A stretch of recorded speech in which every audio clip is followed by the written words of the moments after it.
जैसा कि आपको पता है मैं इस टाइम शब्द पढ़ा रहा हूँ और शब्द के मैंने आपको भेद बताए थे कि शब्द कितने प्रकार के होते हैं। उसी क्रम में आज मैंने दूसरे नंबर के शब्द लिए हैं उत्पत्ति के आधार पर। उत्पत्ति के आधार पर शब्द कितने प्रकार के होते हैं ये मैं आपको आज बताऊंगा।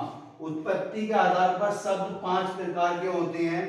जैसे कि आपने देखा होगा कि सबसे पहले जो हमारे तत्सम शब्द उन्हें कहते हैं जो हमारे संस्कृत के समान शब्द होते हैं, लेकिन होते हिंदी के हैं लेकिन वो संस्कृत के समान होते हैं। ऐसे शब्दों को हम तत्सम शब्द कहते हैं।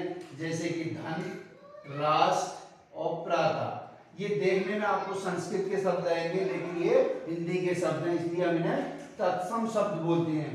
उसी प्रकार हमारे दूसरा नंबर का जो शब्द आता है तद्भव शब्द, जो संस्कृत के सबसे ज्यादा खतरनाक शब्द होते हैं उन्हें हम तद्भव शब्द कहते हैं। जैसे मयूर, सर्प, आम्र। उसी क्रम में तीसरा जो शब्द होते हैं हमारे वो होते हैं देसी शब्द। देसी शब्द वो शब्द कहलाए जाते हैं जो हमारी ओनली केवल देसी भाषा में प्रयोग किए जाते हैं, उन शब्दों को हम देसी शब्द कहते हैं। जैसे आप देखें लोटा, झाड़ू, खूंखार, ये जो शब्द हैं हमारे वो बिल्कुल देसी लैंग्वेज में है, इसीलिए हम इन्हें देसी शब्द कहते हैं।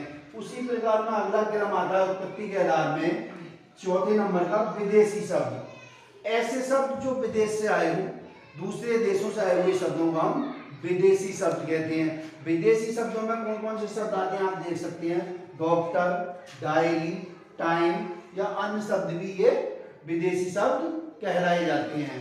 उसी क्रम में हमारा 5वां नंबर है संकर शब्द। ऐसे शब्द, संकर शब्द मतलब ऐसे शब्द जो देसी और विदेशी दोनों भाषाओं का रूप हो उनमें, जैसे देसी और विदेशी दोनों भाषाओं का प्रयोग किया जाता है उनमें, ऐसे शब्द हमारे संकर शब्द कहलाए जाते हैं। जैसे कि रेलगाड़ी, रेल आप देखेंगे तो ये देसी शब्द होगा, गाड़ी विदेशी शब्द है।